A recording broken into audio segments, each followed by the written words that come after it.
দর্শক আপনাদের আমন্ত্রণ জানাচ্ছি যমুনা আইডেসকে। শুরুতেই জানিয়ে দেব শিরোনাম। জার্মানিতে 60 বছরের কম বয়সীদের উপর স্থগিত অক্সফোর্ড অ্যাস্ট্রাজেনেকা টিকা প্রয়োগ। মহামারী গ্রাস করবে ভারতের চিকিৎসা কাঠামো, শঙ্কা স্বাস্থ্য বিভাগের। রোহিঙ্গাদের মতোই কি হতভাগ্য কারেনবাসী? থাই মিয়ানমার রেশারেশিতে গৃহহীন হাজারো মানুষ। জান্তা আগ্রাসনে নিহত 521। গুরু না শিষ্য, হাই ভোল্টেজ নন্দীগ্রাম আসনে কার হবে জয়? ভোটের আগের দিনও প্রার্থীদের বাগযুদ্ধ।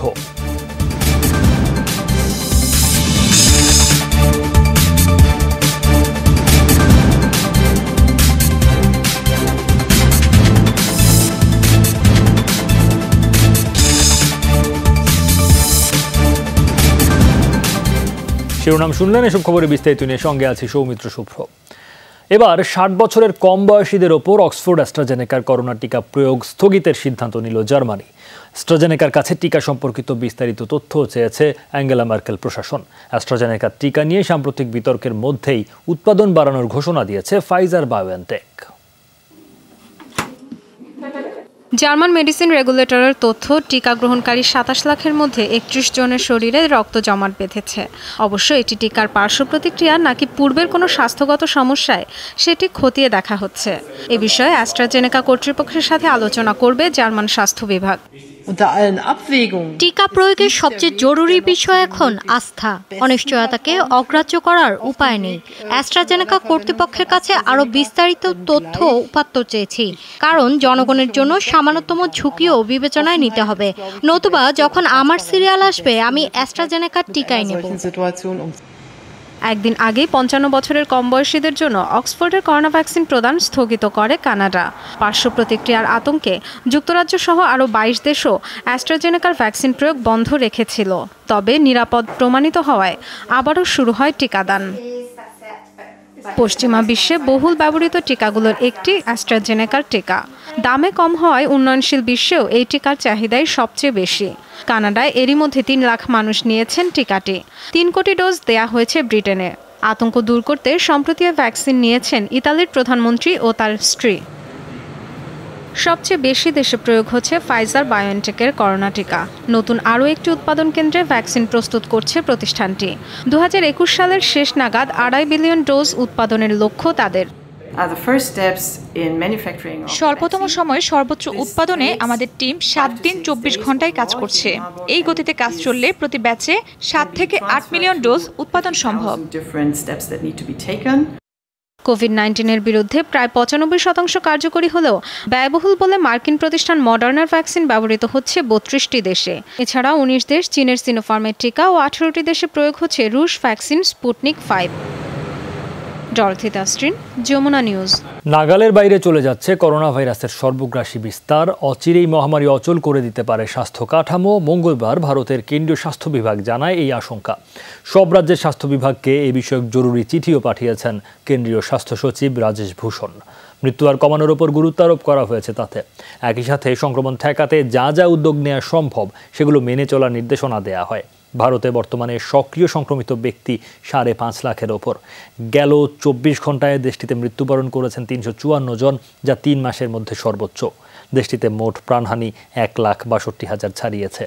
একদিনে আরও 53,000-এর বেশি মানুষের দেহে মিলেছে ভাইরাসটি। মোট সংক্রমিত 1,21 লাখের ওপর।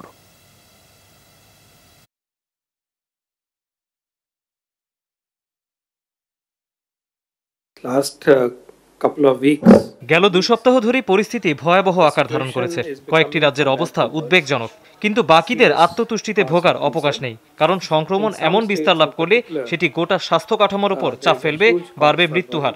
তাই হাত গুটিয়ে বসে না থেকে মহামারী ঠেকাতে লড়াই করতে হবে। করোনা ভাইরাসের উৎপত্তি নিয়ে বিশ্ব স্বাস্থ্য সংস্থার প্রতিবেদনের বিষয়ে উদ্বেগ জানিয়েছে 14 দেশ। মঙ্গলবার প্রকাশিত যৌথ বিবৃতিতে প্রতিবেদনটিকে অসম্পূর্ণ দাবি করা হয়।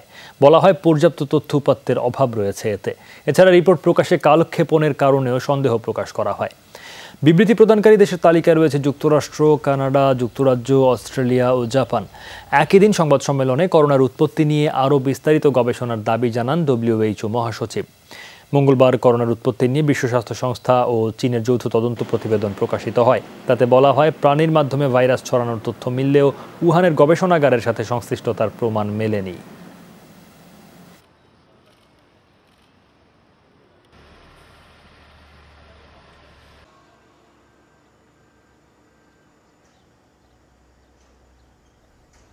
রোহিঙ্গাদের মতোই কি ভাগ্য বরণ করছে কারেনবাসী? গেল কদিনে নিজ সেনাবাহিনীর বিমান হামলা থেকে বাঁচতেই থাইল্যান্ডে আশ্রয় নিচ্ছেন হাজার হাজার মানুষ। সেখানেও প্রয়াত সরকার দিচ্ছে না ঠাঁই, উল্টো গাইছে মানবাধিকার রক্ষার সাফাই। এই পরিস্থিতিতে নৃতাত্ত্বিক সশস্ত্র সংগঠনগুলোর অবস্থান নিয়ে চলছে চর্চা। মিয়ানমার না থাইল্যান্ড, কোনো দেশেই হচ্ছে না ভাগ্য হতো কারেনবাসীর ঠাঁই। শেষ আশ্রয়স্থল সীমান্ত এলাকার এসব গুহা। রাত্রিকালীন বিমান হামলা থেকে বাঁচতে পার্বত্য এলাকাটি বেছে নিয়েছে নৃতাত্ত্বিক গোষ্ঠীটি। সংখ্যাটি নিশ্চিত না করা গেলেও শিশুসহ বহু কারেনবাসীর মৃত্যু ঘটেছে বিমান অভিযানে। নিরুপায় অবস্থায় আহতদের সীমান্ত পাড়ি দিয়ে নেওয়া হচ্ছে প্রতিবেশী দেশে স্থানীয় চিকিৎসা কেন্দ্রগুলোয়। তবুও তাদের আশ্রয়ের ব্যাপারে স্পষ্টভাবে কিছুই বলছে না থাইল্যান্ড সরকার। থাইল্যান্ডে যারা প্রবেশ করেছিলেন তাদের সাথে আলাপ হয়েছে প্রশাসনের। জিজ্ঞেস করা হয়েছিল কারেন অঞ্চলে কোন সমস্যায় পড়েছেন তারা। সংকট নেই জেনেই তাদের ভূখণ্ডে ফিরে যাওয়ার অনুরোধ জানানো হয়েছে। আমরা সেনাবাহিনীর মাধ্যমে পুশব্যাক করিনি। কেউ যদি স্বেচ্ছায় লড়াইয়ে জড়াতে চায় তাদের কিভাবে ঠেকানো সম্ভব? কারেন, কাচিন, শান ও রোহিঙ্গারা বহুদিন ধরেই নিপীড়িত, নির্যাতিত। কিন্তু গোটা দেশবাসী যখন জান্তার বিরুদ্ধে, সে সময় নৃতাত্ত্বিক গোষ্ঠীগুলোর ভূমিকা নিয়ে চলছে চর্চা।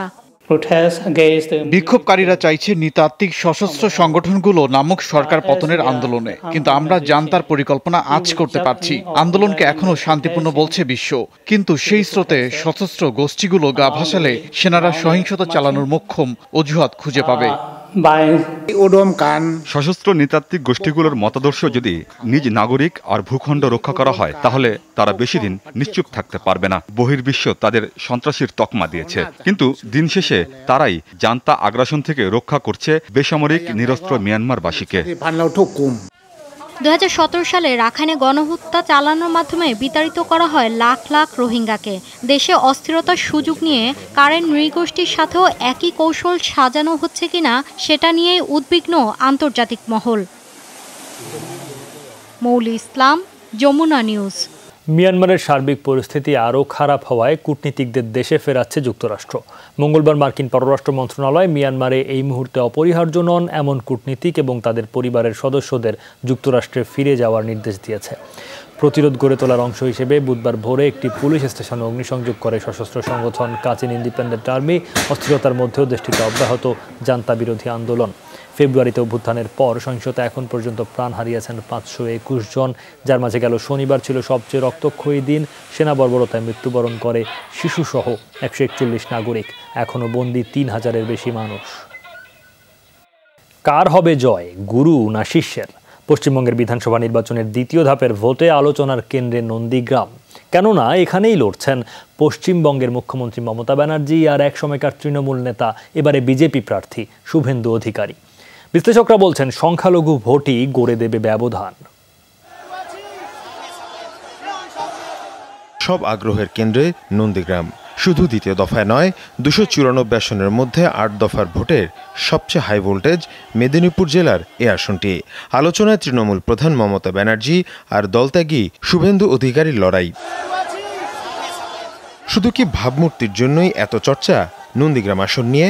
সিঙ্গুর নন্দীগ্রামের শিল্প কারখানার জন্য জমি অধিগ্রহণের বিরুদ্ধে আন্দোলন থেকেই তৃণমূলের রাজনৈতিক উত্থান। 2007 সালের সে আন্দোলনের ফলশ্রুতিতে 2011 নির্বাচনে পশ্চিমবঙ্গে পতন ঘটে 34 বছরের কমিউনিস্ট সরকারের। তাই বরাবরই এ আসনে গুরুত্ব টিএমসির। 1967 সাল থেকে একীভূত নন্দীগ্রাম আসনে ভোট হয়েছে 13 বার, এর মধ্যে 8 বার জয় সিপিআইয়ের। কংগ্রেস 2 বার জয়ী হলেও সবশেষ 3 নির্বাচনে বিজয়ী টিএমসি। দলটির প্রবীণ প্রার্থী ফিরোজা বিবির বদলে 16 নির্বাচনে শুভেন্দু অধিকারীকে মনোনয়ন দেয় মমতার দল। তবে ঘাসফুল ছেড়ে এবার কেন্দ্রের ক্ষমতাসীন বিজেপির গেরুয়া শিবিরে শুভেন্দু। তাই নিজেদের লাকি নন্দীগ্রামে অধিকারী পরিবারের বিরুদ্ধে নিজেই লড়াইয়ের ঘোষণা দেন মমতা। এখানে সবচেয়ে বড় ফ্যাক্টর সংখ্যালঘু ভোট ব্যাংক। সংখ্যালঘু মুসলিম ভোটারদের বেশিরভাগেরই সমর্থন পাবেন মমতা। আব্বাস সিদ্দিকীর সাথে বাম দল জোট করায় কিছুটা ভোট হয়তো হারাবে তৃণমূল, তবে তাতে খুব বেশি প্রভাব পড়বে না। হয়তো ব্যবধান কমবে, কিন্তু এগিয়ে থাকবেন মমতা ব্যানার্জি। 2 লাখের বেশি ভোটারের মধ্যে প্রায় 34% মুসলিম। জরিপ বলছে এই ভোটারদের বড় অংশেরই সমর্থন পাবে মমতা তৃণমূল কংগ্রেস। বাকি 66% হিন্দু ভোটারদের মধ্যে তৃণমূল আর সিপিআর সমর্থনও রয়েছে। মুশফিকা হাসান, যমুনা নিউজ। বিজেপির মুখপাত্র হয়ে উঠেছে নির্বাচন কমিশন। মনে হচ্ছে রাষ্ট্রপতি শাসনে ভোট হচ্ছে পশ্চিমবঙ্গে দ্বিতীয় দফা নির্বাচনের আগ মুহূর্তে, এই অভিযোগ মুখ্যমন্ত্রী মমতা ব্যানার্জির। একই দিন বিজেপি সভাপতি জেপি নাড্ডার দাবি, বাংলার মানুষ পরিবর্তনের আশায় রয়েছেন, অপেক্ষায়। এই জন্যই বলছি, বাইরে থেকে যারা বহিরাগত এসছে তাদের election time, campaign time over হয়ে গেছে। Let them go out, because I am the insider, because I am the contesting candidate. I can stay here, even I have finished my political program. প্রথম দফায় 79% vote দিয়ে বাংলার মানুষ বুঝিয়েছেন খেলা শেষ। পদ্ম ফুলে পড়েছে ছাপ, পশ্চিমবঙ্গ থেকে তৃণমূল সাফ।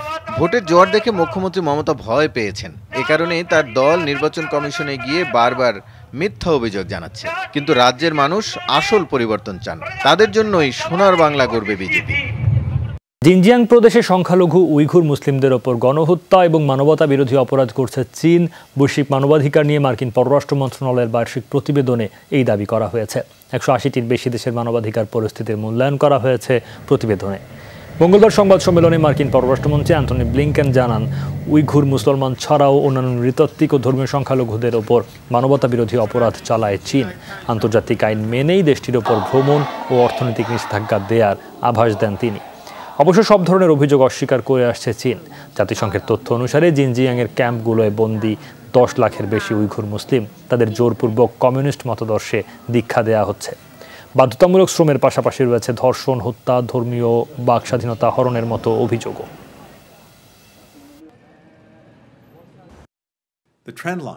বিশ্বের প্রত্যেকটি অঞ্চল থেকে পাওয়া তথ্যে স্পষ্ট মানবাধিকার ভুল পথে যাচ্ছে। উইঘুর মুসলিমই নয়, বরং সংখ্যালঘু নৃতাত্ত্বিক গোষ্ঠীগুলোর উপরও চালানো হচ্ছে নির্যাতন। এমনকি গণহত্যা চালাতেও পিছপা হচ্ছে না চীন সরকার। বৈশ্বিক মহামারী রক্ষায় মার্কিন কূটনীতির সব কৌশলই ব্যবহৃত হবে। দায়ীদের আনা হবে জবাবদিহিতার আওতায়। প্রেসিডেন্ট জেইর বোলসোনারোর সাথে মতভেদের জেরে একযোগে পদত্যাগ করলেন ব্রাজিলের সেনা, নৌ ও বিমান বাহিনীর প্রধান। দেশটির ইতিহাসে প্রথমবারের মতো ঘটল এমন ঘটনা। মঙ্গলবার আসে 3 বাহিনীর প্রধানের পদত্যাগের ঘোষণা। প্রতিরক্ষা বাহিনীর ওপর প্রেসিডেন্টের অযাচিত হস্তক্ষেপের অভিযোগ করেন তারা। একদিন আগে আইন প্রণেতাদের তীব্র ক্ষোভের মুখে বোলসোনারো প্রশাসন থেকে পদত্যাগ করেন পররাষ্ট্র ও প্রতিরক্ষা মন্ত্রী। মন্ত্রিসভায় রদবদলে বাধ্য হন বোলসোনারো।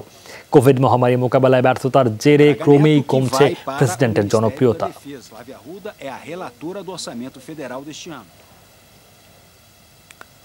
একদিনে আঞ্চলিক আকাশসীমায় অন্তত 10 বার রুশ বিমানের অনধিকার প্রবেশ ঠেকালো ন্যাটো। মঙ্গলবার বিষয়টি নিশ্চিত করে পশ্চিমা সামরিক জোটটি। বিবৃতিতে জানায়, সোমবার বেশ কয়েকবার সীমানা লঙ্ঘন করে রাশিয়ার যুদ্ধবিমান বিনা অনুমতিতে প্রবেশ করে উত্তর আটলান্টিকের আকাশে, বাল্টিক ও কৃষ্ণসাগরের ওপরে ঘুরে বেড়ায়।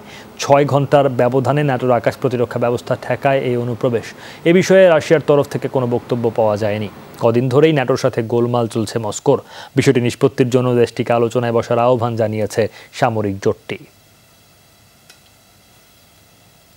বিশ্বজুড়ে আরও 10,800-র বেশি প্রাণ কেড়ে নিল করোনা ভাইরাস। 28,18,000 ছাড়ালো মোট প্রাণহানি। দৈনিক সংক্রমণ আর প্রাণহানির শীর্ষে থাকা ব্রাজিলে একদিনে 3,650-র বেশি মৃত্যু হয়েছে। মোট প্রাণহানি 3,18,000-এর মতো। নতুন সংক্রমণ শনাক্ত হচ্ছে 87,000-এর কাছাকাছি। আরও 873 জনের মৃত্যুতে যুক্তরাষ্ট্রে 5,64,000 ছাড়িয়েছে মোট প্রাণহানি। নতুন সংক্রমণ শনাক্ত 62,500। 5 শতাধিক মৃত্যু হয়েছে ইতালিতে। পোল্যান্ড ও রাশিয়ায় প্রাণহানি 4 শতাধিক। মোট আক্রান্ত 12,89,00,000-এর ওপর। কলম্বিয়ার স্বর্ণখনিতে আটকা 11 শ্রমিককে উদ্ধারে চলছে রুদ্ধশ্বাস অভিযান। 4 দিন ধরে খাটছেন উদ্ধারকর্মী ও স্থানীয় স্বেচ্ছাসেবীরা।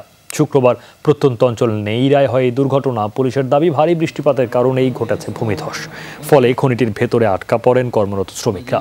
পাম্পের সাহায্যে বের করা হচ্ছে খনির ভেতরের পানি। দুর্ঘটনাস্থলে ভিড় করেছেন নিখোঁজ শ্রমিকদের পরিবার। স্বর্ণের জন্য বিখ্যাত কলম্বিয়া আছে বহু অবৈধভাবে খোঁড়া বহু খনি। প্রায়ই সেগুলো এমন দুর্ঘটনা ঘটে। আফগানিস্তানে ৩ নারী টিকাকর্মীকে হত্যা করেছে বন্দুকধারীরা। মঙ্গলবার দেশটির জালালাবাদ শহরে এই হামলা হয়।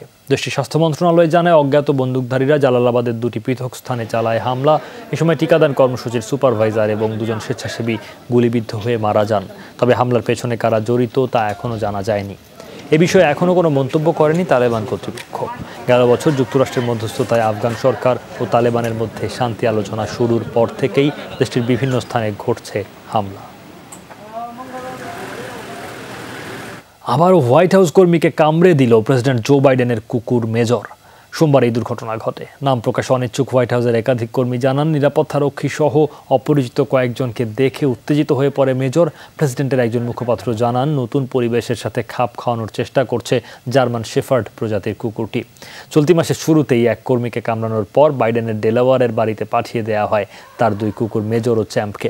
সেখানে কিছুদিন প্রশিক্ষণের পর সম্প্রতি আবার ফিরিয়ে আনা হয় হোয়াইট হাউসে।